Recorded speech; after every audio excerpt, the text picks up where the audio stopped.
మీ ఇంట్లో పిల్లలైనా, పెద్దవాళ్ళైనా కాకరకాయ అంటే వద్దని అంటున్నారా? అయితే అస్సలు చేదు లేకుండా ఒక్కసారి ఇలా చేసి పెట్టండి. వాళ్ళు మళ్ళీ మళ్ళీ అడుగుతారు. మరి వర్షంలో మంచి కారం కారంగా కాకరకాయ ఫ్రై ఇలా చేసుకొని తింటే హెల్త్‌కి కూడా చాలా మంచిది. మరి ఈ ప్రాసెస్ ఎలా చేయాలో చూసేద్దామా? హలో అండి. అమ్మ హోమ్ ఫుడ్‌కి స్వాగతం. ఈరోజు ఈ ప్రాసెస్ నచ్చింది అనిపిస్తే ఒక లైక్ చేయండి. అలాగే ఇలాంటి హెల్తీ రెసిపీస్ కోసం సబ్స్క్రైబ్ చేసుకొని ఫాలో అవ్వండి. ముందుగా కాకరకాయ ముక్కల్ని ఈ వీడియోలో చూపిస్తున్నట్లు కట్ చేసుకోవాలి. ఇలా కట్ చేసుకుంటే తొందరగా ఫ్రై అయిపోతాయి. ఈ కాకరకాయ ముక్కలకి చేదు పోవాలంటే ఒక్కసారి మనం ఫస్ట్ ఇలా చేయాల్సిందే. ఫస్ట్ ఈ కాకరకాయ ముక్కల్లో 2 టేబుల్ స్పూన్ల వరకు సాల్ట్ వేసుకోవాలి.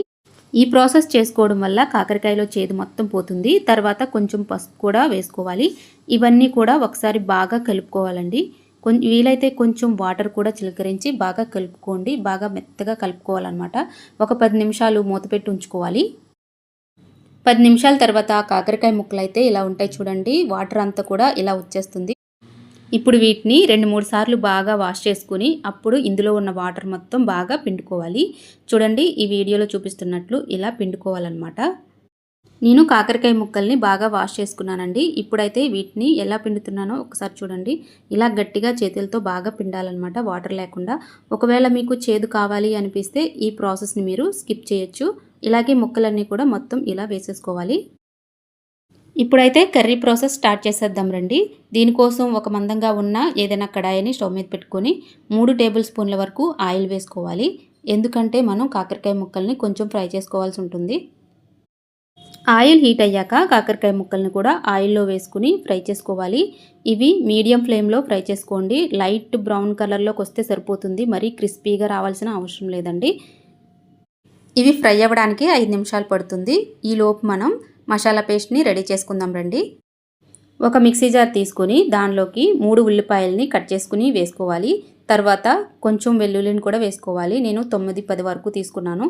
తర్వాత 3 ఎండుమిర్చిని తీసుకోవాలి. తర్వాత 2 టేబుల్ స్పూన్ల వరకు జీలకర్రని తీసుకోవాలి. ఇవన్నీ కూడా బాగా మెత్తగా పేస్ట్ చేసుకోవాలి. వాటర్ అవసరం లేదండి. ఇలా ఫైన్ పేస్ట్ చేసుకుంటే సరిపోతుంది. మనకి మసాలా పేస్ట్ అయితే రెడీ అయిపోతుంది. ఇంట్లో ఉన్న వాటితోనే ఈజీగా చేసుకోవచ్చండి. 5 మినిట్స్ తర్వాత మనకి కాకరకాయ ముక్కలు కూడా ఇలా ఫ్రై అయిపోయి చూడండి. ఇలా ఫ్రై అయిపోతే సరిపోతుంది. బాగా క్రిస్పీగా ఫ్రై చేసుకుంటే కర్రీ టేస్ట్ అయితే అంత బాగోదండి. ఇలా ఫ్రై చేసుకుంటేనే బాగుంటుంది. కాకరకాయ కర్రీని బాగా డీప్ ఫ్రై చేసుకుని తినడం వల్ల యూజ్ ఏమి ఉండదండి. మనకి పోషకాలు కూడా ఏమీ రావు. ఇలా ఫ్రై చేసుకున్న తర్వాత మనం ముందుగా నూరు పెట్టుకున్న మసాలా పేస్ట్ని కూడా వేసుకోవాలి. ఈ పేస్ట్ వేసుకున్నాక ఒకసారి బాగా కలుపుకోవాలి. ఈ మసాలా పేస్ట్ అంతా కూడా కాకరకాయ ముక్కలకి బాగా కలిసేలాగా కలుపుకోవాలండి. అప్పుడే కాకరకాయ ముక్కలకి పడుతుందన్నమాట.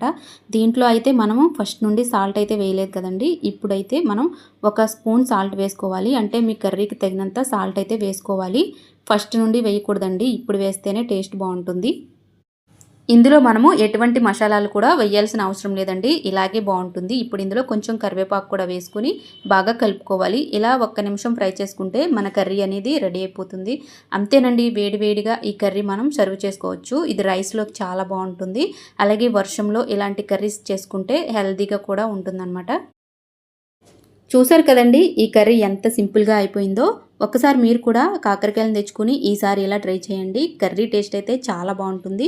వారం రోజులు ఇది బయట పెట్టుకున్నా కూడా అస్సలు పాడవదు. వాటర్ అది తగిలించుకున్నా ఉంటే మీకు వారం 10 రోజులైనా కూడా బయట చాలా ఫ్రెష్గా ఉంటుంది.